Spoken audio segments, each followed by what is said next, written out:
Amin. Shalom Bapak Ibu Saudara yang dikasihi oleh Tuhan.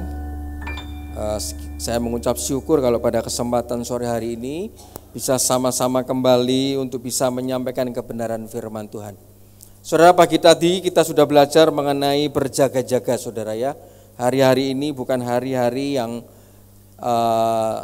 waktunya kita untuk berlenggang kangkung atau bermalas-malas, saudara ya. Karena harinya sudah dekat, saudara, maka kuasailah dirimu supaya dapat berdoa, saudara.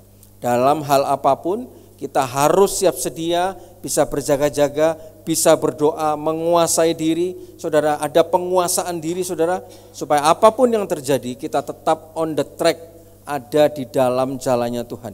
Kalau kita ada di dalam jalan Tuhan, saya percaya, saudara ya, apapun boleh terjadi, kita semua masuk dalam perlindungan Tuhan. Dilindungi Tuhan, ada di dalam kota benteng Tuhan. Kita dipagari Tuhan dengan perisai Tuhan. Saudara, karena hari ini, saudara, ada kabar duka, saudara. Tadi jam 12.56, saudara. Pendeta mungkin saudara pernah dengar. Pendeta juga terkenal juga, saudara. Muhammad Risa Solihin, saudara, itu dipanggil Tuhan. Jam 12.56, saudara, itu GBI Sawangan, saudara ya. Dipanggil Tuhan. Saudara, hari ini semua daripada kita itu antri, saudara ya. Kita tidak tahu kapan nomor antrian kita dipanggil sama Tuhan. Tapi ujung semua kita itu sama. 1 kali 2 kematian, saudara. Permasalahannya, apakah kita sudah mempersiapkan untuk kematian kita, saudara ya. Saudara, sore hari ini kita akan belajar satu kebenaran firman Tuhan, saudara ya. Kalau pagi tadi kita sudah belajar mengenai berjaga-jaga, saudara. Sore hari ini kita mau belajar ada seorang perempuan, saudara ya, masa lalunya itu kelam, dia tidak punya pengharapan, masa depannya sudah tidak ada, kelam juga. Saudara, sudah lengkap sudah penderitaannya, masa lalunya sudah tidak baik, masa depannya juga sudah hilang, saudara. Siapa itu? Itu perempuan, seorang janda yang ada di Nain, saudara. Kita akan buka di dalam Lukas 7 ayat 11 sampai dengan 17. Saya akan ajak saudara untuk belajar kebenaran firman Tuhan. Ada banyak hal yang Roh Kudus bukakan kepada saya mengenai firman Tuhan pada sore hari ini. Lukas 7 ayatnya yang ke-11 sampai dengan yang ke-17, saudara ya. Kita akan lihat ayat demi ayat dan kita akan mau dengarkan, siapkan hati, saudara ya. Akan ada banyak firman-firman Tuhan, mutiara-mutiara Tuhan yang saya sungguh sangat diberkati, saudara. Lukas 7 ayat yang ke-11 dengan perikopnya, Yesus membangkitkan anak muda di Nain. Ayat yang ke-11, demikian firman Tuhan. Kemudian Yesus pergi ke suatu tempat yang bernama Nain. Murid-muridnya pergi bersama-sama dengan dia, dan juga orang banyak menyertainya berbondong-bondong. Setelah ia dekat pintu gerbang kota, ada orang mati diusung keluar. Anak laki-laki, anak tunggal ibunya yang sudah janda, dan banyak orang dari kota itu menyertai janda itu. Dan ketika Tuhan melihat janda itu, tergeraklah hatinya oleh belas kasihan, lalu ia berkata kepadanya, "Jangan menangis." Sambil menghampiri usungan itu, ia menyentuhnya. Dan sedang para pengusung berhenti, ia berkata, "Hai anak muda, aku berkata kepadamu, bangkitlah." Maka bangunlah orang itu dan duduk dan mulai berkata-kata, dan Yesus menyerahkannya kepada ibunya. Semua orang itu ketakutan dan mereka memuliakan Allah sambil berkata, "Seorang nabi besar telah muncul di tengah-tengah kita dan Allah telah melawat umatnya." Maka tersiarlah kabar tentang Yesus di seluruh Yudea, di seluruh daerah sekitarnya. Saudara, hari ini firman Tuhan akan saya bagi jadi 3 hal, saudara ya. Yang pertama, saudara, sebelum Yesus berangkat ke Nain. Yang kedua, setelah Yesus masuk ke Nain dan ketemu dengan janda ini dan membangkitkan anak janda ini. Dan yang ketiga, saudara, setelah itu mukjizat terjadi. Bagian yang pertama, saudara, firman Tuhan jelas dikatakan di dalam ayat 11, kemudian Yesus pergi ke suatu kota yang bernama Nain. Dalam terjemahan bahasa Inggris, saudara, dikatakan soon afterward, yang artinya, saudara, segera setelahnya. Setelah apa, saudara? Yesus ini sebelum dia berangkat ke Nain, dia sedang melakukan apa, saudara? Ternyata dia sedang ada di mana? Ternyata dia sedang ada di Kapernaum, saudara. Di Kapernaum dia itu menyembuhkan hamba yang dikasihi oleh seorang perwira, saudara. Jadi daerah Yesus sebelum dia ke Nain, dia itu ada di Kapernaum, saudara. Saudara, yang disembuhkan Yesus ini adalah seorang hamba dari seorang perwira yang bukan sembarang perwira, saudara. Perwira di sini itu dia itu kepala pasukan Centurion 21. Dia kepala pasukan Romawi, punya anak buah minimal 100 anak buahnya, saudara. Dia adalah seorang pejabat Romawi elit, orang terpandang, orang disegani, dan orang kaya, orang berkecukupan. Pertanyaannya, saudara, saya berpikir, saudara, kalau dia sudah menyembuhkan orang nomor 1 di daerah Kapernaum pada waktu itu, ya mbok ya oh ya, dia mampir dulu ke rumahnya. Seenggak-enggaknya kongko, ini loh aku yang menyembuhkan hambamu. Dia orang terkenal loh, saudara. Dia orang disegani loh. Dia orang pejabat pemerintah elit loh. Coba bayangkan ketika saudara punya kesempatan ketemu dengan bupati, wali kota, ataupun gubernur, saudara. Pasti tidak akan saudara lewatkan, saudara. Tetapi di sini, saudara, Tuhan anggap biasa saja, saudara. Dan saya ketika pelajari, saudara, Tuhan tidak mengambil kesempatan atau mencari keuntungan dalam pekerjaan Tuhan.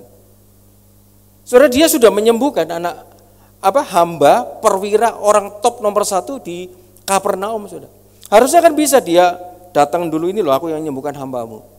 Jadi mungkin terus, Yesus kamu mau kemana? Oh aku mau ke Nain. Oh ya sudah, tak pinjemi kereta kuda ya.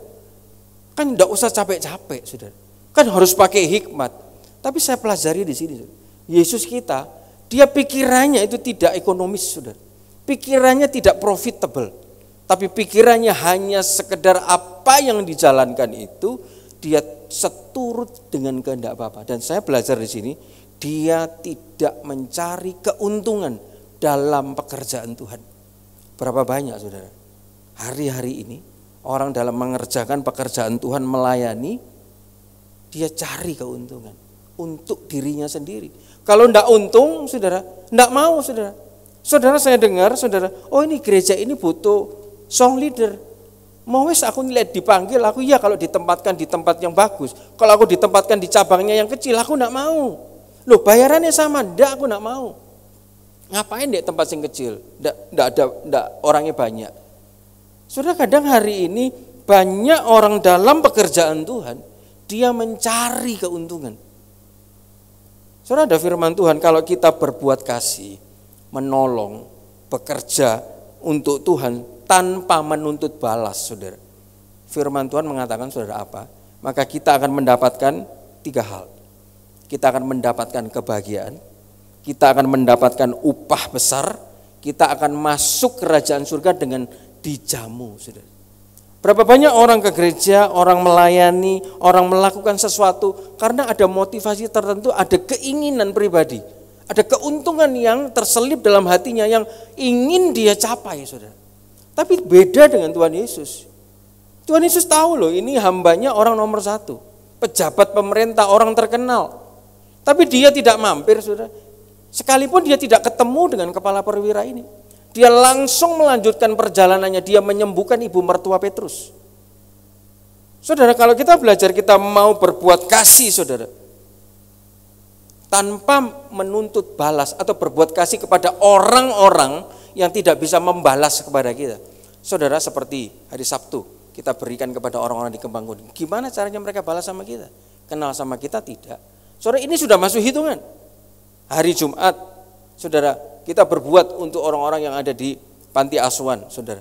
Bagaimana cara mereka balas untuk kita? Tidak bisa, saudara. Saudara, ada ayatnya.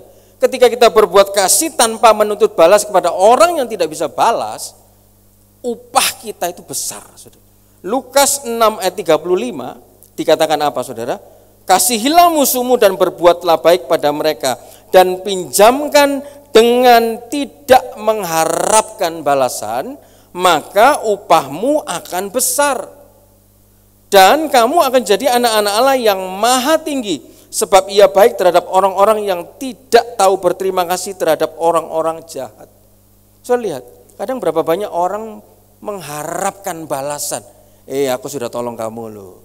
Ayo, kamu tidak ingat pertolongan saya. Aku sudah berbuat baik loh sama kamu. Saudara, kalau kita seperti itu, saudara, kita mengharapkan balasan, mengharapkan keuntungan, upah kita tidak besar, saudara. Saudara, dikatakan di sini, pinjamkan dengan tidak mengharapkan balasan. Saudara, langsung ketika saya menyampaikan ayat ini, saudara, Tuhan langsung tuding di muka saya seperti ini, saudara. Saya siapkan ayat ini, saya cari itu hari Sabtu.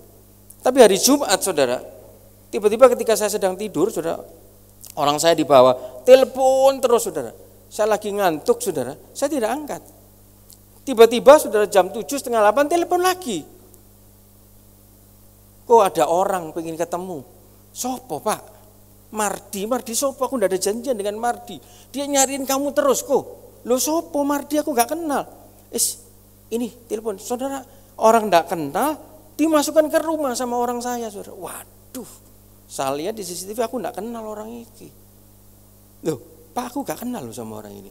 Loh, dia bilang dia kenal kamu kok. Dia kenal mertuamu, dia tetangganya mertuamu. Mana-mana sih? Halo, malam Ko Alek Soli ngerepoti loh. Kenapa, Pak? Oh, Ko Alek ini aku kenal kamu loh. Masa lupa sama aku loh? Siapa? Loh, aku loh sing, kamu kan rumahmu lantai 3 kan?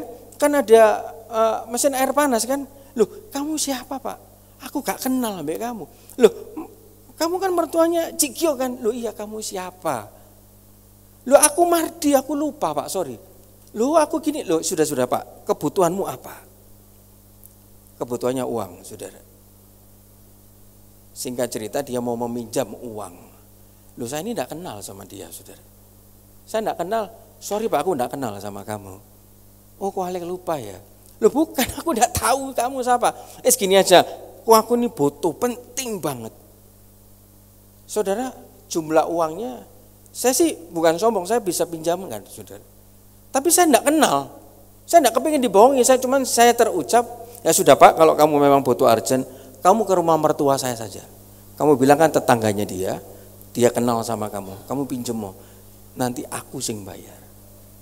Masa kok lupa kok? Sudah Pak, aku tidak kenal sama kamu, sorry ya. Tiba-tiba ketika saya nyiapkan ayat ini, saya diingatkan kejadian kemarin. Loh, Tuhan, aku salah. Selama ini aku tidak pernah, kalau aku punya orang pinjam, selalu aku kasih Tuhan. Kalau kemarin aku salah Tuhan, aku minta ampun. Ujiin lagi, pasti aku menang. Kalau aku salah, cuman aku bukan tidak bermaksud ngasih. Dia tak suruh ke rumah mertua saya. Saudara, tidak lama, saudara. Tiba-tiba saya ketemu ayat Lukas 14:4, saudara. Dikatakan ketika kita berbuat kasih tanpa menuntut balas, kita memberikan pinjaman, menolong orang tanpa menuntut balas, saudara, selain kita dapat upah besar, kita dapat yang namanya kebahagiaan. Lukas 14, saudara, ayat 4.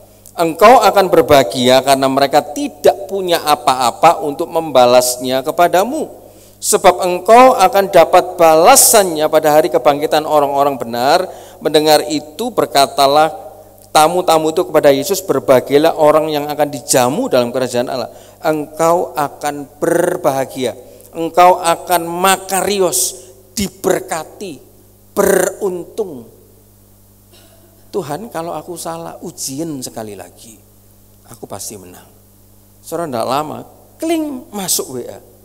Like, aku butuh uang 950.000, pinjam boleh enggak? Saudara, tidak banyak ABCD, langsung saya tahan. Tuhan, sudah, kalau memang ini ujian yang kamu harapkan, aku menang. Saudara, dikatakan tadi ada kata-kata kita punya, ketika kita bisa menolong tanpa membalas, tanpa mengharapkan balasan, kita akan beruntung. Saudara, beruntung ini penting, saudara. Dalam hidup kita sepintar apapun, kita punya koneksi sebesar apapun, kalau kita tidak punya luck, keberuntungan yang dari Tuhan, itu nol, percuma, saudara. Saudara, ketika saya melakukan ini, keberuntungan itu terus ada dalam hidup saya. Satu contoh, saudara, satu ketika saya ini bekerja di bidang pajak, saudara. Tapi karena oleh kasih anugerah Tuhan, Saya bisa diberikan Tuhan hikmat, bisa menjangkau pekerjaan yang lain, saudara, yaitu mengurus yang namanya perizinan. Satu ketika saya sebagai suami, saya juga harus didik istri saya. Nov, kita kerja dari Roma, penghasilannya juga cukup lumayan, cuman cukup di rumah ini kamu tak ajari gini. Saudara, satu ketika ada satu perusahaan besar mengurus izin ke tempat saya. Saudara, saya tidak pernah melakukan perizinan dalam skala badan usaha. Tapi saya suruh Novi, istri saya, saudara, saya ajari bla bla bla, cuman sekilas selalu, saudara. Mungkin miskomunikasi, saudara. Orangnya sudah bayar, dan akhirnya pembayaran itu dibayarkan ke negara, saudara. Dan singkat cerita, saudara, ternyata tidak bisa, salah, saudara. Waduh, ya apa gitu, masuk kita ganti. Wah, iya Nov ya, seharusnya yang diklik itu B, bukan A. Saya coba dengan berbagai macam cara, saya telepon, Pak tidak bisa kembali uangnya, hangus Pak. Uangnya juga cukup lumayan, bunyinya juta. Tapi ada faktor keberuntungan, favor yang daripada Tuhan. Ketika kita sering menolong orang tanpa mengharapkan balasan. Tiba-tiba sudah saya tinggal tidur, saudara, saya mandi, tiba-tiba pling, kamu lihat, tidak bisa di-refund.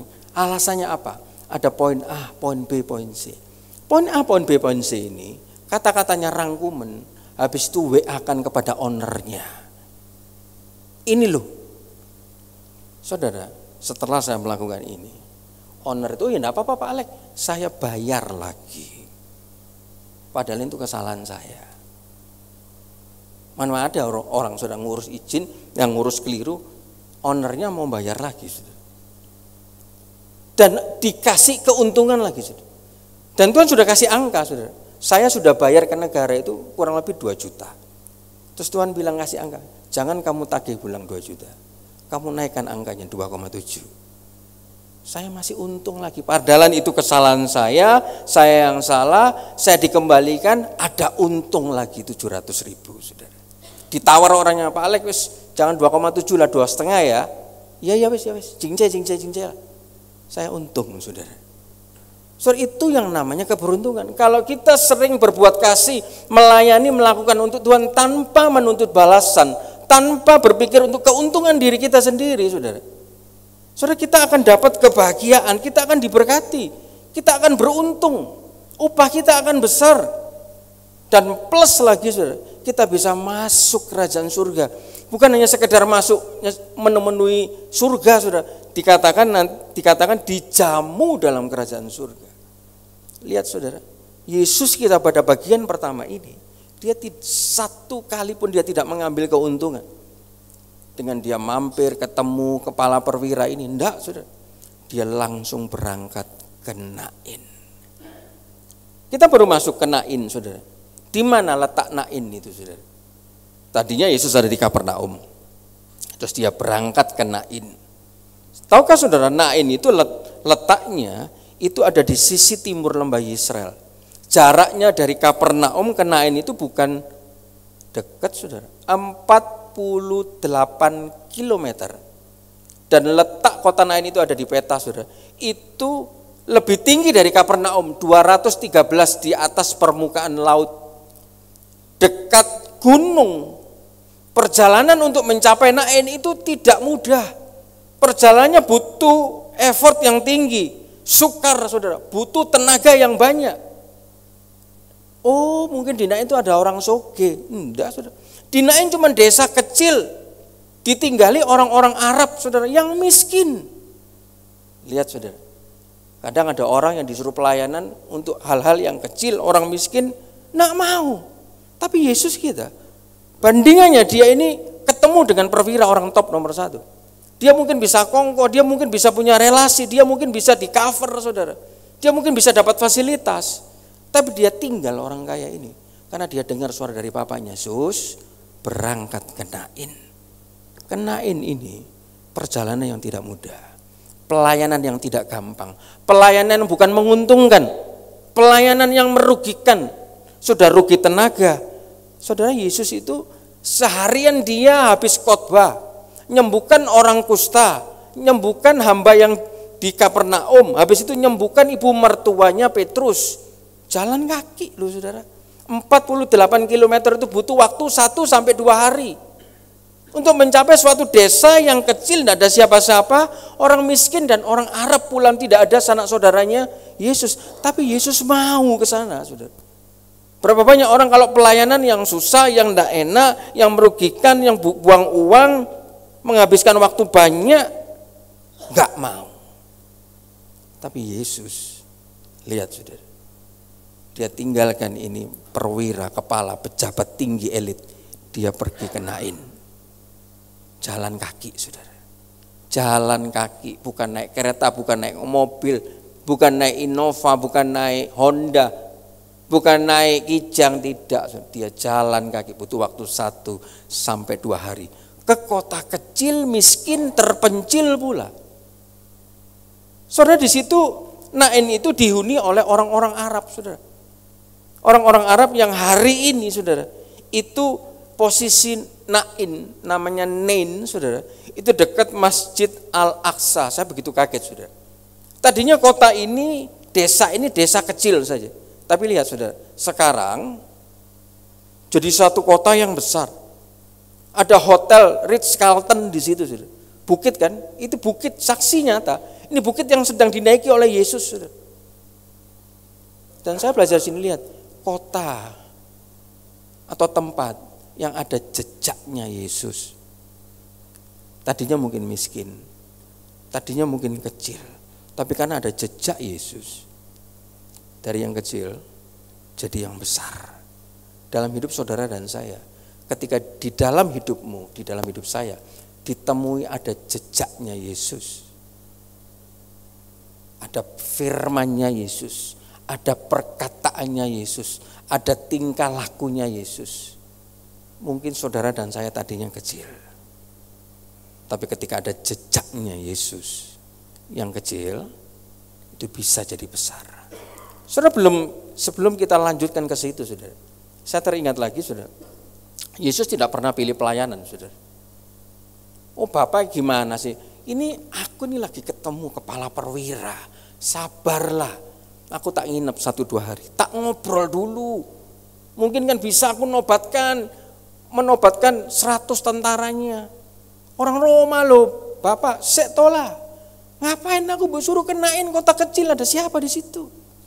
Dia tidak nawar. Dia tidak bantah. Dia tidak pernah yang namanya milih-milih pelayanan, walaupun jauh, walaupun sulit, walaupun kumuh, walaupun miskin, dilayani dengan tulus tanpa berbantah-bantah, tanpa bersungut-sungut. Sudahkah kita seperti Yesus, saudara? Ketika ada tugas pelayanan, ketika ada tugas pekerjaan Tuhan, kita milih susah Tuhan, sulit dalam orang-orang tembre itu, wis tolah minggu depan juga masih ada. Tuhan tidak pernah menolak yang namanya pelayanan, saudara. Saudara ingat di dalam Lukas 4 ayat 1 sampai 2. Ketika Yesus penuh oleh Roh Kudus, ketika dia sudah dibaptis di sungai Yordan, saudara. Tiba-tiba, saudara, Lukas 4 ayat 1 sampai 2. Yesus yang penuh Roh Kudus kembali dari sungai Yordan, lalu dibawa Roh Kudus kemana, saudara? Ke istana, ke kota keramaian untuk dinaikkan, tidak, dibawa ke padang gurun. Yesus bisa nolak loh. Ya kalau cuma sehari, 2 hari, seminggu, dibawa ke padang gurun 40 hari. Dia tidak nolak, saudara. Dia tetap jalan. Ini pelayanan. Ini pekerjaan Tuhan. Ini instruksinya Tuhan. Instruksinya Bapaknya. Tetap dilakukan 40 hari. Dia dikatakan tidak makan di 40 hari. Dia dicobai iblis, selama di situ ia tidak makan apa-apa. Saudara, kata-kata tidak makan apa-apa ketika dicobai iblis ini rema dalam hidup saya. Ketika saudara dan saya sedang dicobai oleh iblis, ketika saudara tidak salah, jangan makan, saudara. Lu maksudnya gak boleh makan poso, bukan. Ketika saudara dan saya sedang mengalami pencobaan, jangan makan hal-hal dunia, saudara masukkan dalam hidup saudara. Makanan ini kan artinya daging, saudara. Ketika saudara sedang dicobai, mengalami pencobaan, entah itu kesehatan, keuangan, harga diri, kesabaran, ketulusan, saudara, keucap syukuran, Jangan makan makanan duniawi. Jangan dengar omongan-omongan duniawi, saudara. Karena itu tidak akan menolong. Ketika Yesus dicobai 40 hari, dia tidak makan makanan yang dari dunia. Makanya dia bisa lolos, dia bisa menang, saudara. Yesus tidak pernah pilih pelayanan. Mau sulit, mau susah, mau kecil, mau miskin, mau kumuh, mau jauh, mau butuh effort lebih tenaganya. Tuhan, aku kesel Tuhan, dari pagi aku tak tidur sih. Gak ada waktu tidur buat Tuhan. Dia jalan terus sampai ke Nain. Dan herannya saudara, Nain ini sekarang jadi besar. Soalnya di dalam Ayub 23 ayat 11 sampai 12, tadi saya katakan satu kota, satu tempat yang ada jejaknya Yesus. Tadinya mungkin kecil, miskin. Tapi karena ada jejak Yesus, yang kecil jadi besar. Yang miskin jadi kaya, saudara. Itu juga berlaku buat saudara dan saya. Adakah jejak Yesus dalam perkataan kita? Adakah jejak Yesus dalam keseharian tangan, pikiran, mata, hati kita, saudara? Ketika ditemui jejak Yesus, Nain yang kecil, yang miskin, itu jadi besar. Ayub bukan hanya jadi besar, saudara, dapat diberkati double porsi. Ayub 23, 11 sampai 12. Kakiku tetap ikuti jejaknya, aku menuruti jalannya dan tidak menyimpang. Perintah dari bibirnya tidak kulanggar, dalam sanubariku kusimpan ucapan mulutnya. Makanya Ayub di pasal terakhir dia dapat double porsi. Orang yang dalam hidupnya ada jejak Yesus, bukan hanya dia kecil dirubah jadi besar, miskin jadi kaya, dia selalu dapat double, saudara. Selalu diberkati Tuhan Yesus. Dan ketika berangkat ke Nain, saudara, kemudian Yesus ayat 11, Lukas 7:11, kemudian Yesus pergi ke suatu kota bernama Nain, murid-muridnya pergi bersama dengan dia. Lihat, murid Yesus selalu dekat Yesus. Murid Yesus selalu pergi bersama dengan Yesus. Murid Yesus perkataannya sama dengan Yesus. Murid Yesus kelakuannya, tindakannya sama dengan Yesus. Kita murid Yesus.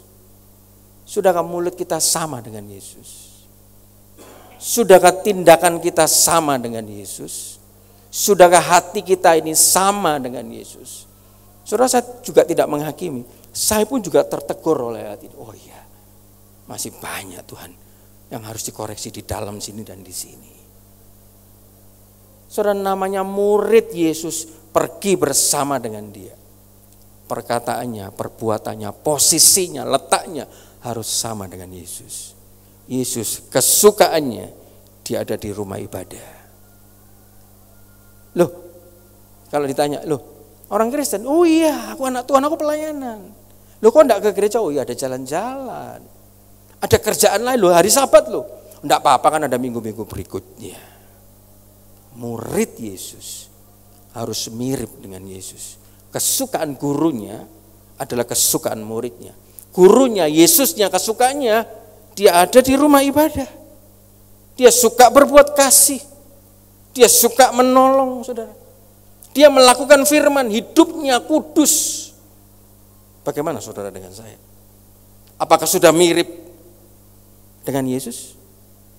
Mirip kalau di gereja, kalau di rumah, kalau di kamar mandi, kalau di kamar tidur, kalau di jalan, kalau bekerja, kalau kuliah, kalau sedang kongko ngobrol dengan teman-teman, masih mirip kita dengan Yesus? Saudara, namanya murid Yesus itu mirip dengan Yesus. Dan ketika itu yang ikut bukan hanya murid-muridnya, saudara. Murid-muridnya pergi bersama-sama dengan dia dan juga orang banyak. Ini yang saya mau garis bawahi. Kalau saudara ada jejak Yesus, saudara murid Yesus, saudara ada Yesus dalam hidup saudara dan saya, pasti saudara menarik banyak perkara yang baik. Saudara, saya tulis di situ. Keberadaan Yesus senantiasa menarik banyak perkara yang baik. Jadi saudara ini seperti magnet. Ada rezeki kok mesti tibone ke orang itu ya. Orang itu kok mesti sing hoki ya. Orang itu kok mesti diberkati ya. Orang itu kok gampang ya cari duitnya ya. Orang itu kok kok cepet ya punya mobil, punya rumah ya. Kok langsung melip ya. Saudara, orang yang hidupnya ada Yesusnya mirip dengan Yesus. Yesus ini senantiasa narik banyak saudara, hal yang baik. Entah itu orang banyak, entah itu berkat yang banyak, entah itu mukjizat yang banyak, entah itu kesembuhan yang banyak.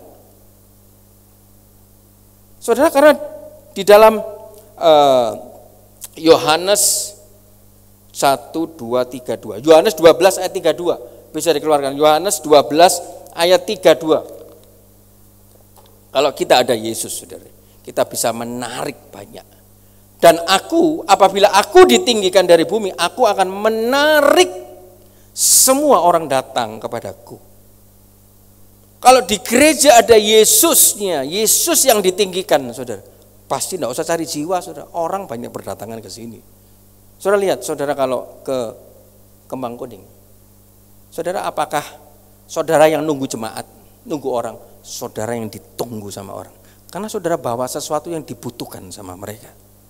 Saudara lihat kalau di video ya kan, mesti saudara, banyak orang sudah antri. Coba kalau itu saya memikir Tuhan, coba kalau itu waktu ini ibadah di surga kebenaran tuh, gereja belum buka sudah ditunggu orang antri mau masuk di depan. Saudara lihat ayat ini Yohanes 12:32. Kalau ada Yesus di situ, itu menarik banyak orang. Kalau hidup saudara ada Yesusnya, ada jejaknya, harusnya tidak perlu susah-susah cari berkat. Berkat itu sendiri akan tertarik oleh saudara. Kan ada jejak Yesus, saudara. Ini contohnya. Kita teruskan lagi ayat 12, saudara. Setelah Yesus berangkat di Nain, diikuti oleh murid-muridnya dan orang banyak, saudara. Habis itu ayat 12, setelah itu ia dekat pintu gerbang kota. Ada orang mati diusung keluar, anak laki-laki, anak tunggal ibunya yang sudah janda, banyak orang dari kota itu menyertai janda itu. Saudara, saya tertarik dengan kata-kata dekat pintu gerbang. Tiba-tiba Roh Kudus ingatkan saya, pintu gerbang kemah suci. Saudara, di situ ada gambar kemah suci, saudara. Sebelum saudara masuk mesbah korban bakaran, mesbah dupa, ruang suci, ruang maha suci, sebelum masuk halaman pun, saudara tidak akan bisa masuk tanpa melewati yang namanya pintu gerbang, saudara. Pintu gerbang ini artinya ada satu orang yang menerima, sudah percaya kepada Yesus sebagai kepala lewat Injil atau lewat firman Tuhan, bertobat dan dibaptis, saudara. Pasti dia selamat. Orang yang menerima Yesus, dia akan diberi kuasa sama seperti Yesus. Sekali lagi, orang yang menerima sudah bertobat, percaya, dibaptis, terima Yesus dalam hatinya. Yohanes 1 ayat 12 dikatakan apa? Dia akan diberikan kuasa. Tetapi semua orang yang menerimanya diberinya kuasa supaya menjadi anak-anak Allah, yaitu mereka yang percaya di dalam namanya. Kalau kita sudah percaya Yesus, sudah terima Yesus, sudah simpan Yesus dalam hati kita, kita harusnya punya kuasa dong kalau praktek firman Tuhan ini. Kuasa dalam masak, jadi tidak kesel. Kuasa dalam melayani, jadi tidak bersungut-sungut. Kuasa dalam bekerja, jadi selalu punya hikmat, selalu ada jalan keluar dalam pekerjaan apapun. Kuasa dalam memilih pasangan, kuasa dalam memilih mengambil keputusan mau kuliah di mana. Ada berbagai macam kuasa. Dan saya kasih tahu saudara, ada satu kuasa yang mungkin orang kepingin banyak punya. Ulangan 8:18, Ulangan 8 ayat 18. Ini kuasa yang pasti saudara kepingin punya. Kalau orang sudah percaya Yesus, dia pasti punya kuasa untuk ini. Firman Tuhannya jelas tadi. Tetapi semua orang yang menerima Yesus diberinya kuasa. Salah satu kuasanya Ulangan 8:18. Tetapi haruslah engkau ingat kepada Tuhan Allahmu, sebab dialah yang memberikan kepadamu kekuatan atau kuasa untuk memperoleh kekayaan, atau bahasa sekarangnya soge, saudara. Kalau dengar soge, saudara, pasti senang. Tapi tidak titik ayat itu. Orang-orang diberkati jadi kaya itu bukan untuk dirinya sendiri. Saudara. Kalau diberkati kaya dari Tuhan, saudara lihat diberikan kekuatan untuk memperoleh kekayaan dengan maksud meneguhkan perjanjian yang diikrarkannya. Jadi untuk menggenapkan rencana Tuhan. Kalau orang sudah percaya Yesus, sudah terima Yesus, harusnya dia punya kuasa. Dalam hal segala macam. Entah itu pekerjaan rumah tangga, entah itu pekerjaan accounting, pekerjaan pajak, guru, memasak, atau pekerjaan sekedar bersih-bersih, pekerjaan kesehatan, pekerjaan apapun, saudara. Pasti dia punya kuasa dan hikmat. Harusnya loh kalau kita baca ayat kita pada sore hari ini, saudara. Harusnya punya kuasa. Kalau orang punya power, saudara, seperti apa, saudara? Saudara lihat Bapak Wakil Wali Kota, saudara. Cak Ji Armuji, saya lihat saudara, kali berantas kotor ireng saudara, karena dia orang berkuasa, dia cuma tinggal lihat, tek, Satpol, besok ya bersihkan, kirim itu scaffolding, scaffolding, yang buat anak krok-krok itu loh saudara, kirim scaffolding, bulldozer, saudara dia tinggal perintah. Karena dia punya kuasa. Kalau saya yang datang, kirim loh, sopong ini kan gue kuasa suruh-suruh orang. Saudara, kalau saudara sudah percaya Tuhan, saudara punya kuasa loh. Tapi hidupnya harus ada Yesusnya. Tidak boleh ada dosanya, saudara. Omonganmu didengar sama orang. Omongan saudara menaklukkan hati orang. Karena saudara punya kuasa. Saudara, ketika sudah bertobat, percaya Yesus serta firman-Nya, maka seharusnya tidak perlu takut lagi akan apapun. Sudah bertobat, percaya Tuhan, dengar firman. Tidak perlu takut akan isu apapun.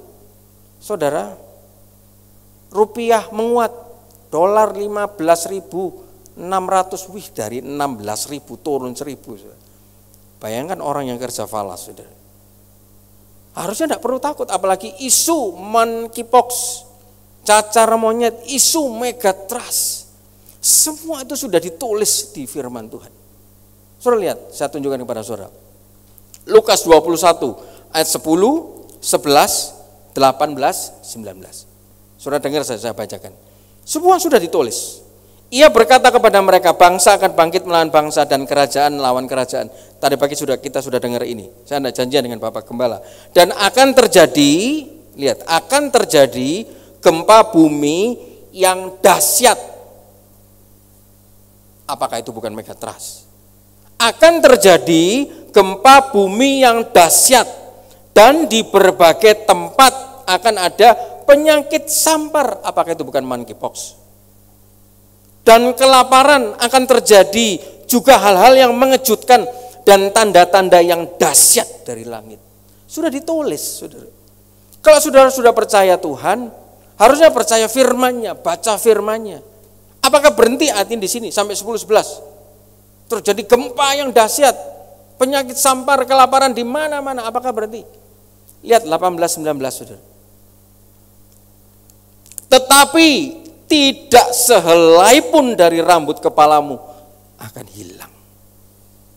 Mau megatrust 8,9, 9,8, 10,8. Kalau kita ini percaya, kita punya firman Tuhan. Ada gempa bumi yang dahsyat. Mau apapun terjadi, firman mengatakan tidak sehelai pun dari rambut kepalamu akan hilang. Mosok lek, ya apa carane lek? Ya repot, saudara, kata mama saya, lek wong gak percaya, saudara. Mau ngomong apapun dipikir pakai logikanya. Saya tidak mau pusing, saudara. Saya pegang ayat ini. Saya pegang ayat yang saya sampaikan hari Kamis, saudara. Tuhan, ini kamu benteng ini rumah rangka. Lantai 1, lantai 2, lantai 3. Biarpun gempa bumi, tembok saya pegangnya. Dalam nama Tuhan Yesus, perkuat fondasinya, perkuat dalam nama Tuhan Yesus. Tuhan, kau tutup bungkus, kalaupun ada tsunami, lewat semua. Tidak sampai mampir di rangka. Mau gempa bumi horor kayak apapun, Tuhan, kau bisa jagai malaikatmu, perkuat bangunanku ini. Saudara cuma tinggal iman, begitu saja apa susahnya. Habis itu selesai, tidak usah dipikir, saudara. Firman Tuhan mengatakan walaupun ada gempa yang dahsyat, Tidak sehelai dari rambut kepalamu akan hilang. Kalau kamu tetap bertahan, kamu akan memperoleh hidupmu. Sudah tertulis jelas, saudara. Dan ketika sampai di pintu gerbang, saudara, yang terjadi apa? Tuhan lihat satu pemandangan. Orang mati diusung keluar. Orang mati, perkara kuburan, perkara kematian. Apakah itu bukan perkara neraka? Apakah itu bukan perkara-perkara dari si jahat?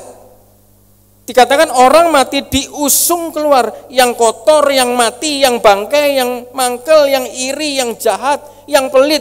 Saudara usung keluar. Jangan disimpan, saudara. Dikatakan saudara di dalam Yakobus 1 ayat 21, sebab itu buanglah segala sesuatu yang kotor dan kejahatan yang begitu banyak. Mungkin saya tidak tahu, mungkin Bapak Gembala tidak tahu. Hanya saudara dan Tuhan dan istri dan suami dan anak-anak saudara yang tahu. Kalau hari ini saudara dengar, saudara ini waktunya tidak lama loh, saudara.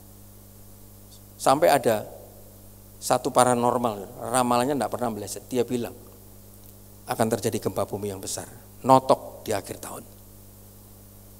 Dia boleh ngomong apapun, kapan hari dia sudah prediksi akan ada pesawat yang jatuh, benar. Saudara, saya bukan mau nakut-nakuti saudara, tapi dia bilang di dalam penglihatannya dia terjadi gempa bumi yang besar. Kapan? Tahun ini, bulan berapa? Di akhir-akhir. Saudara, saya tidak mencoba menakut-nakuti saudara. Tapi kalau kita tidak punya dasar kekuatan firman, hidup kita masih sembarangan, saudara. Perkataan kita, hati kita, kelakuan kita masih sembarangan, saudara. Hubungan kita dengan Tuhan masih sembarangan. Saudara lihat itu, gempa bumi, tsunami di Jepang, baru 7, wah, gedung-gedung tinggi dia, babat habis. Airnya itu bukan kayak air pacet yang putih, saudara. Air itu hitam, gelombang gede, bawa kayu, bawa besi, bawa rumah-rumah, dihantam dengan kekuatan gelombang yang begitu besar. Mau renang ya apa, saudara, jago renang bagaimana? Masihkah saudara masih hidup sembarangan? Ke gereja pelayanan berbakti sembarangan, saudara? Saudara, harusnya orang mati diusung keluar. Dosa yang jahat, buang. Jangan disimpan, saudara. Harinya ada lama lagi. Kalau hati kita ini bersih, saudara, di situ ada sumber kehidupan. Amsal 4 ayat 22 sampai 24. Saya baca saudara, Amsal 4 ayat 22 sampai 24. Bisa dikeluarkan Amsal 4, oke. Karena itulah yang menjadi kehidupan bagi mereka yang mendapatkannya dan kesembuhan bagi seluruh tubuh mereka. Lihat, sudah dapat kehidupan, seluruh tubuhnya sembuh. Entah itu kecetit, saudara, seperti tadi John ya. John, kamu kecetit John ya? Dikerak John, saya bilang gitu. Tadi sore saya tanya lagi, John sembuh. Wes, puji Tuhan, sembuh.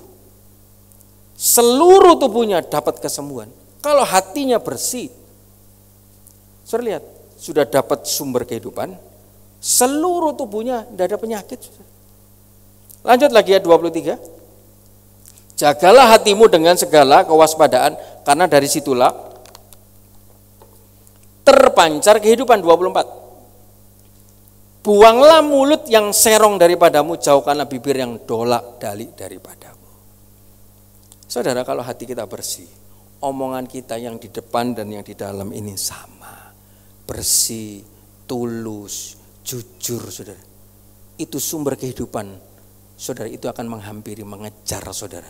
Dan hidupmu akan sehat, seluruh tubuhmu. Orang mati diusung keluar. Siapa yang mati? Anak laki-laki, anak tunggal ibunya yang sudah janda. Banyak orang dari kota itu menyertai janda itu. Kalau saudara mengalami masalah, jangan deket-deket orang yang tidak bisa menguatkan saudara. Oh ya memang benar, wong iku memang kurang ajar, wis pantes. Kon yo dingono yo. Iyo. Wah, wis hantam gas, aku nang burimu. Saudara, saya pernah ada orang menjengkelkan saudara. Di klub bulu tangkis, saudara, tiba-tiba dia ngomong enggak sama saya. Teman-teman saya itu enggak terima. Oh, Pak, memang ngongkungin mana sih? Wis gak apa-apa. Ini rezekiku. Kok iso sih gak terima aku kan di ngono wis tolah. Rezekiku iku. Saudara jangan deket-deket orang yang seperti itu. Saudara mengalami masalah, deket-deketlah dengan orang yang bisa menguatkan saudara. Bisa memberikan support, sudah tenang ya, sabar ya. Seperti kemarin saudara, ada orang bermasalah, ngamuk saudara. Ngamuk, saya bilang, sabar. Duduk dulu, enggak mau duduk saudara. Duduk dulu, sembahyang enggak mau. Saudara, sabar. Sabar. Saudara. Sembahyang, nyanyi. Nyanyi apa? Beres kabeh. Saudara, itu lagunya enak, saudara. Lagu dangdut itu beres kabeh, saudara. Ciptaannya Yusak Sujarwo, saudara. Enak lagunya, saudara. Istri saya dengar lagu itu goyang-goyang. Loh, tak video sama saya enggak tahu. Di depan suamimu gak pernah joget-joget, tapi di belakang saudara dengar lagu itu joget-joget, saudara. Beres kabeh, saudara. Gandol Gusti. Baru-baru lagunya enak loh, saudara. Saudara lihat, ketika kita ada masalah, jangan dekat orang-orang yang bisa menjatuhkan kita. Kumpul dengan barisan sakit hati, memang wongku mau cangkemnya gak enak. Gak usah kumpuli, mayak memang, serang aja. Tulis status, balas status, blocking saja, gak usah dikoncoi. Saudara jangan berteman dengan orang yang demikian, saudara. Karena apa, saudara? Sabar tuh, ini proses wongku gak keliru lihatin firman Tuhan. Karena musuhmu bukan orang-orang di sekitarmu, tetapi penghulu-penghulu yang di udara. Oh iya ya, wongku gak salah ya. Saudara, kalau kita kumpul dengan orang-orang yang cuman bisa menghasut, saudara, itu akan menjatuhkan kita. Dan ayat 13-14, bagian-bagian akhir, saudara. Dan ketika Tuhan melihat janda itu, tergeraklah hatinya oleh belas kasihan. Saudara, ini yang penting. Tuhan dari Kapernaum capek-capek, saudara, dia bela-belain 1-2 hari naik ke pegunungan, masuk ke kota Nain. Di depan pintu gerbang dia mau masuk, dia ketemu dengan rombongannya janda Nain, sedang mengusung anaknya yang sakit. Perkataan ayat 13, dan ketika Tuhan melihat janda itu. Saudara, kita tahu akhir ceritanya. Anaknya yang mati, masa depannya yang mati, masa depannya yang tidak penuh harapan, masa depannya yang kelam. Ketika dia terlihat oleh Yesus, ketemu dengan Yesus, dekat dengan Yesus, yang tadinya mati, kelam, tidak ada harapan, jadi bangkit, punya harapan, dan berkemenangan, saudara. Tapi pertanyaannya gimana caranya? Bisa terlihat ada di pemandangan Yesus. Tuhan Yesus ini loh Alek. Gimana biarpun Alek khotbah, Alek kasih persembahan lain apapun, tapi apakah ada di pemandangan Yesus? Belum tentu, saudara. Ada kriterianya, saudara. Kita mau belajar kriteria orang-orang yang bisa ada di pemandangannya Yesus. Mazmur 14 ayat 2, Tuhan memandang ke bawah. Siapa yang dipandang Tuhan? Lihat, dari surga kepada anak-anak manusia untuk melihat apakah ada satu kriteria orang yang ada di dalam pemandangan Tuhan. Orang itu harus berakal budi. Berakal budi maksudnya dalam bahasa aslinya saukal, yang artinya punya pengertian firman. Gimana punya pengertian firman kalau tidak pernah baca firman? Gimana punya pengertian firman kalau firman sedang disampaikan, dia tidur, dia main handphone, dia tidak mendengar? Gimana punya pengertian firman kalau tidak pernah baca dan praktek itu firman? Jadi saudara, orang yang sering baca firman itu orang-orang yang ada di dalam pemandangan Yesus. Orang-orang yang suka baca firman, suka praktek firman, itu adalah orang-orang yang ada di pemandangan Yesus. Dan orang-orang yang punya pemahaman firman, pengertian firman, itu orang-orang yang ada di dalam pemandangan Yesus. Ternyata saudara, sokal ini artinya bukan hanya sekedar punya pengertian firman, tapi ada penguasaan diri. Tidak gampang sedikit jegot, sedikit gondok, sedikit ngamuk, sedikit ngambul, sedikit minggat, sedikit curiga, sedikit-sedikit baper, saudara. Dibawa perasaan. Saudara, orang-orang seperti itu tidak ada di dalam pemandangan Tuhan. Orang yang ada di pemandangan Tuhan, dia itu harus orang yang bijaksana. Dia orang yang punya penguasaan diri, saudara. Berakal budi. Dan bukan hanya itu, Tuhan melihat dari bawah, Tuhan melihat ke bawah dari surga anak-anak manusia yang berakal budi dan yang sedang mencari Allah. Yang sedang mencari Allah ini artinya adalah darah, saudara, yang suka berdoa. suka memuji dan menyembah Tuhan. Jadi orang yang suka ibadah, seperti saudara dan saya malam hari ini, ketika saudara ibadah datang ke rumah Tuhan, saudara sudah masuk kriteria orang yang ada dalam pemandangannya Tuhan. Jadi jangan diremehkan ibadah ini, saudara.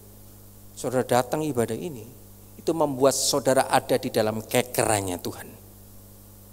Dan ketika saudara sudah dikeker sama Tuhan, sudah dilihat sama Tuhan, janda ini ketika dilihat sama Tuhan, ada dalam pemandangannya Tuhan. Belum janda ini berseru, Tuhan tolong anak Daud. Dia tidak berseru loh saudara. Janda ini cuma nangis terseduh-seduh.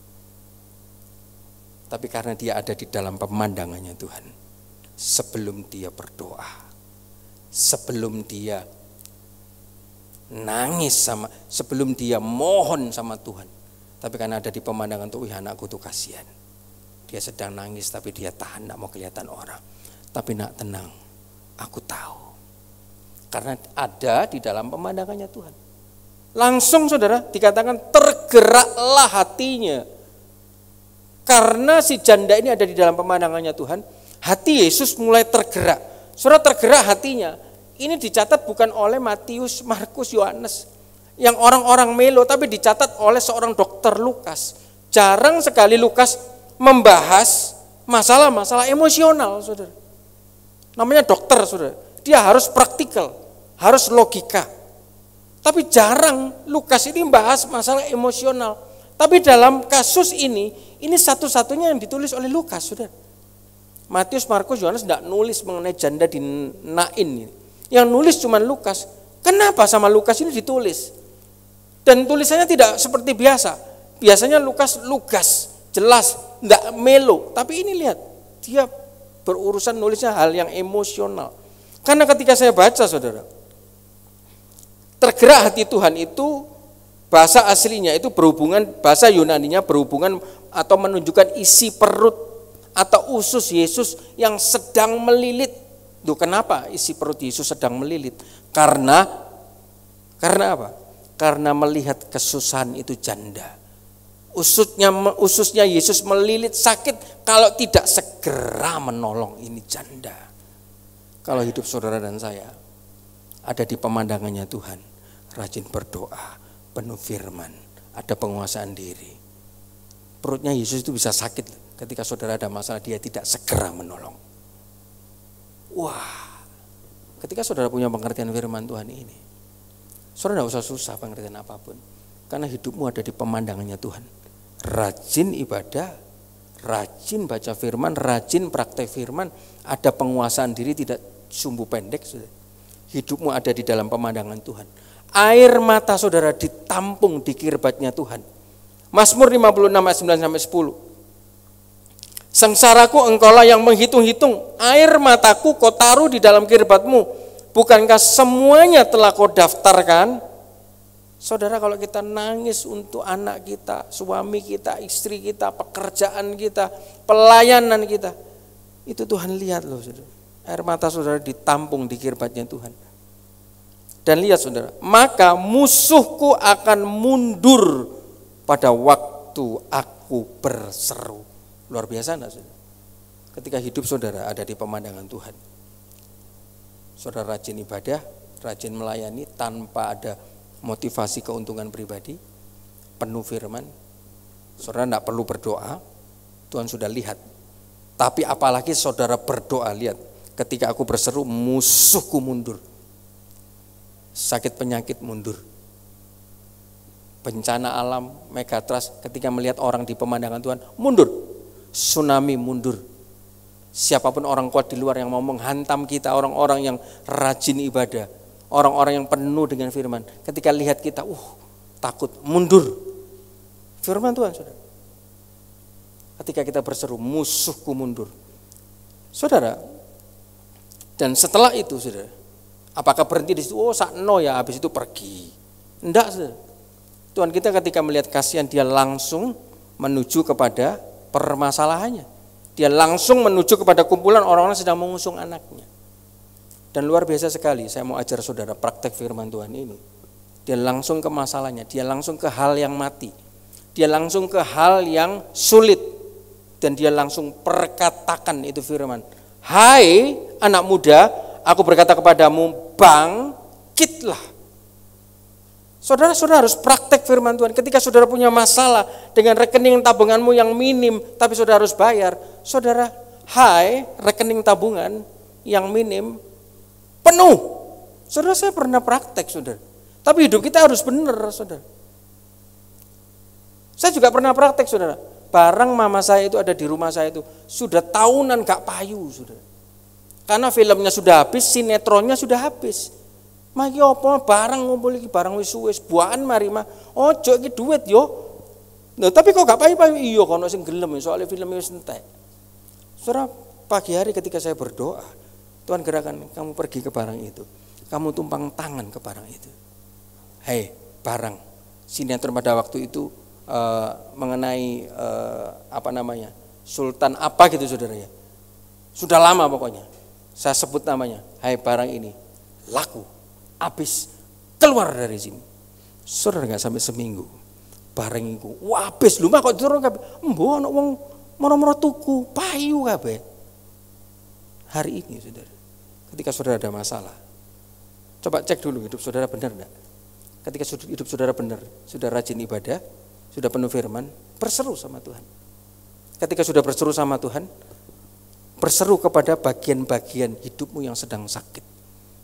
Entah itu sakit penyakit, entah itu kecetit, sembuh. Saudara, firman Tuhan ngomong, hai anak muda, bangkit. Tidak nunggu besok 1 jam lagi, 5 menit lagi. Firman Tuhan mengatakan, ayat selanjutnya, maka bangunlah. Saudara, dikatakan bangkit. Kejadian 1, 2, sampai 3.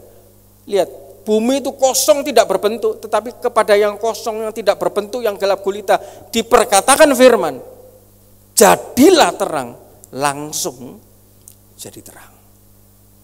Saudara, untuk rekeningmu yang kosong, untuk sakit penyakit, untuk pekerjaanmu yang sepi, mungkin untuk otak Tuhan, aku tidak bisa untuk ini, gak ngerti. Saudara, perkatakan semua. Perkatakan firman. Untuk pasangan hidup, baik tulang rusuk, cepet datang, selak tsunami datang. Saudara sudah bisa perkatakan itu. Ketika saudara penuh kuasa, ucapan saudara itu akan jadi kenyataan. Saudara, lihat Markus 4, 39, 40, ketika Tuhan Yesus menghadapi badai. Dikatakan, ia pun bangun menghardik angin itu dan berkata, diam dan tenanglah. Lalu angin itu reda. Saudara, terhadap apapun perkatakan firman. Dan dikatakan bangkit. Saudara, Amsal 20:13, jangan suka tidur. Kalau orang suka tidur, saudara bangun siang, malas-malasan, dikatakan Amsal 20:13, janganlah menyukai tidur supaya engkau tidak jatuh miskin. Bukalah matamu dan engkau akan makan sampai kenyang. Saudara, ada satu ayat yang saya cari tidak ketemu-temu tadi pagi disebut sama Bapak Gembala. Loh, Tuhan, ini kan ayat yang kemarin tak cari. 1 Tesalonika 5 ayat 5 sampai 6. Jangan menyukai 1 Tesalonika 5 ayat 5 sampai 6. Saudara, kemarin saya cari, Tuhan, aku pernah dengar ayat ini, dek mana ya. Saudara, saya tidak ingat. Tadi pagi saudara dibawakan Bapak Gembala, karena kamu semua adalah anak-anak terang, anak-anak siang. Kita bukanlah orang-orang malam ataupun orang-orang kegelapan, ayat 6. Sebab itu baiklah jangan kita tidur seperti orang-orang lain, tetapi berjaga-jaga dan sadar. Bangkit, saudara. Yang jarang ke gereja, yang tidak mau ke gereja, yang tidak mau pelayanan, yang tidak mau perpuluhan, tidak mau persembahan, tidak mau ikut pelayanan Tuhan, bangkit. Jangan tidur. Jangan sukanya di rumah, jangan sukanya zona nyaman, saudara. Dikatakan Tuhan, bangkit. Langsung bangkit, saudara. Dan lihat, saudara, bagian-bagian akhir. Ayat 15-17. Maka bangunlah orang itu duduk dan mulai berkata-kata. Yesus menyerahkannya kepada ibunya. Ini yang saya suka. Yesus menyerahkan kepada ibunya. Lihat, saudara, janda ini suaminya sudah meninggal, masa lalunya sudah kelam. Harapannya satu-satunya cuma anak tunggalnya. Anak tunggalnya pun mati, masa depannya juga hilang.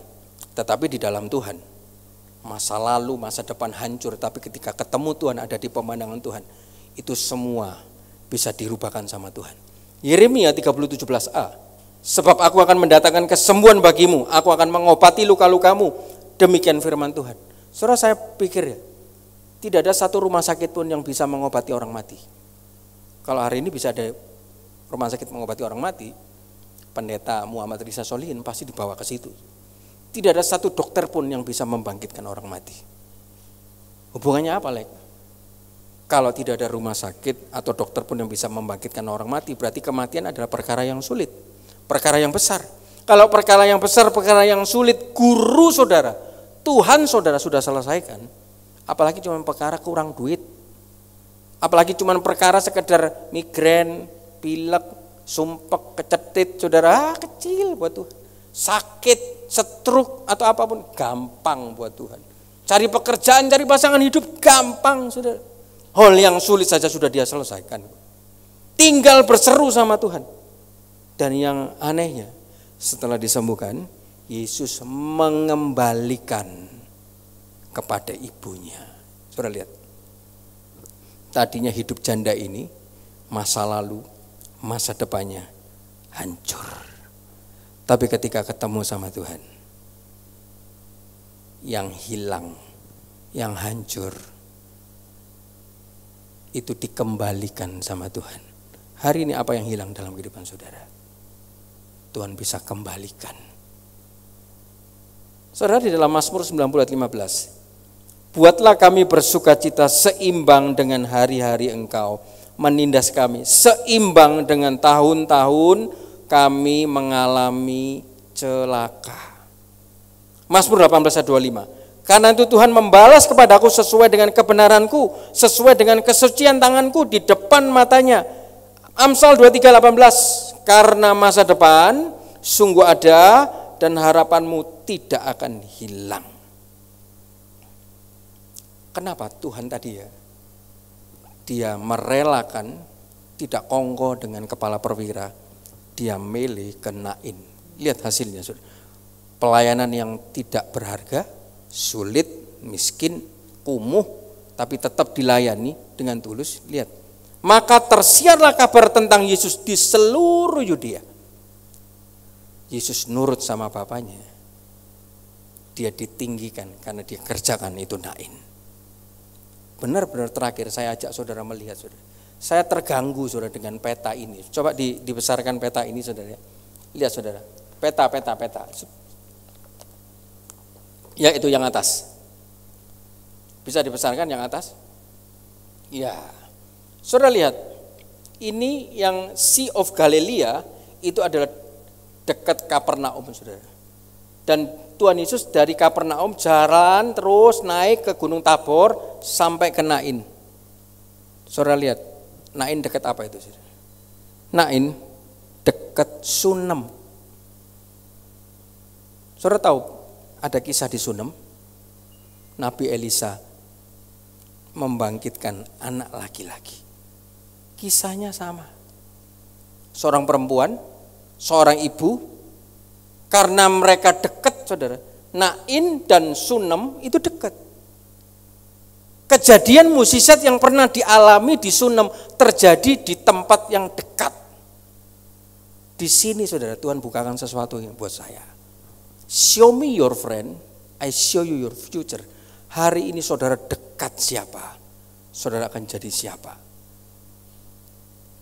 Saudara, seperti tadi pagi saya tidak pernah menggambarkan, membayangkan saya bisa punya kamar seperti itu. Sabrina, tolong ini gambar terakhir. Saudara, tadi kita bicara Nain dan Sunem, saudara ya. Di Sunem ada kejadian mukjizat yang sama, dibangkitkan oleh Elisa, anak laki-laki.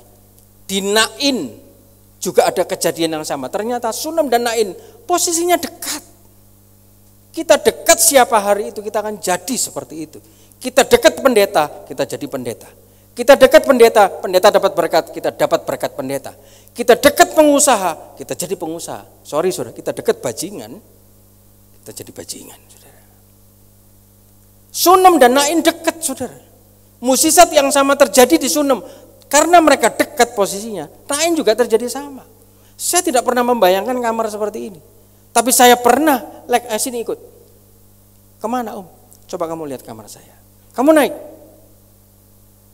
Saudara, saya lihat, wah, kamar saya masih 1,2 meter lebarnya, panjangnya cuma 3 meteran.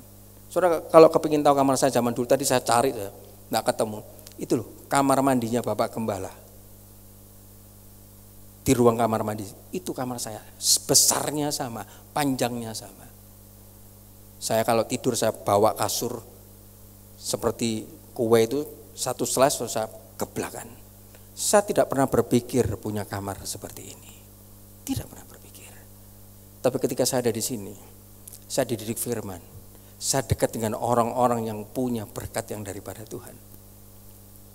Dalam hati saya, Tuhan kalau dia bisa, saya juga bisa. Makannya sama, sekolah Alkitabnya sama, bahasanya sama, Tuhannya sama. Tinggal aku memperbaiki hidupku mirip seperti dia. Aku pasti bisa. Saudara, itu terus yang terngiang di dalam kepala saya. Ketika saya cicil mobil, ketika saya renovasi rumah orang tua saya, ketika saya ambil rumah, bangun rumah saya. Dan tadi pulang pun, kamu coba buka foto-foto yang lain. Saya tidak pernah berpikir dapat punya istri seperti ini, saudara. Karena dulu saya punya prinsip, Alek bisa cari di luar, ngapain cari di dalam gereja. Senantiasa saya tidak mau cari pacar di dalam gereja, saudara. Daripada rame sama orang satu gereja, saudara. Satu aku disenangi si A, tapi aku Alek yo seneng. Wah, wis kok daripada tukaran. Wis saya enggak mau. Karena dulu pernah, saudara, ada satu perempuan suka sama saya, tapi beberapa teman saya juga suka. Ya saya yang ngalah, sudah wis PN lah. Tapi perempuannya mau sama saya, sudah. Jadi saya dan teman saya jadi enggak teman lagi, saudara. Sejak itu wis saya punya prinsip, aku enggak mau dapat perempuan dalam gereja. Tapi karena saya dibimbing, dibesarkan, saudara, saya tidak pernah punya pikiran punya istri seperti ini, saudara. Dan saya harus mengucap syukur, saudara. Saya masuk kamar saya, kondisinya lantainya bersih seperti ini. Saya keluar kamar saya sudah bersih seperti ini. Kasurnya juga sama, saudara. Saya tidak pernah berpikir saya bangun, saudara. Saudara, saya tinggal angkat selimut, saya taruh biasa saja, guling bantal habis saya pakai kemana-mana. Handuk habis saya pakai sudah saya geletakkan begitu saja. Saya keluar tinggal, saya kerja, saya pulang. Semua sudah rapi. Sudah. Spray 2 hari sekali diganti sama istri saya. Lantai itu semua, saudara. Itu saudara kalau kotor sedikit dia pasti tidak bisa tidur. Di setiap kamar ada pel-pelan. Bayangkan kamar saya ada 3. Setiap kamar ada pele kabeh. Setiap kamar mandi juga. Ruang tamu ada pele sendiri. Makanya saya lihat iki paket iki apa sih? Mari tuku pel maneh. Tuku pel maneh. Cek akeh ne pel-pelane. Lho kok ini buat garasi, ini buat ruang tamu, ini buat kamar bawah, ini buat kamar kita, ini buat kantormu, ini buat kamarnya anak-anak. Saudara, pel saja, saudara. Dia mau bersih. Tidak mau dicampur. Ada warnenan, sudah ngepel lantai 1. Dia buka sandal, wah kurang bersih. Keliru ki ngepele, ajaran Mami Giok, saudara. Iki karo ngepel ku ya, harus pakai air panas. Dia masak air panas, saudara. Noh bengi-bengi lapo masak air panas, water heater, bukan ku buat ngepel. Ngepel pakai air panas, Nov. Lu iya aku diajari Mami kayak gini.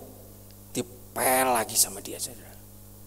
Gak kenal malam, siang, sore, pokok dia tahu kotor, sudah seperti otomatis ono mesin itu. Langsung ngambil pepelan, bersih, saudara. Bukan hanya dalam kamar saja, saudara.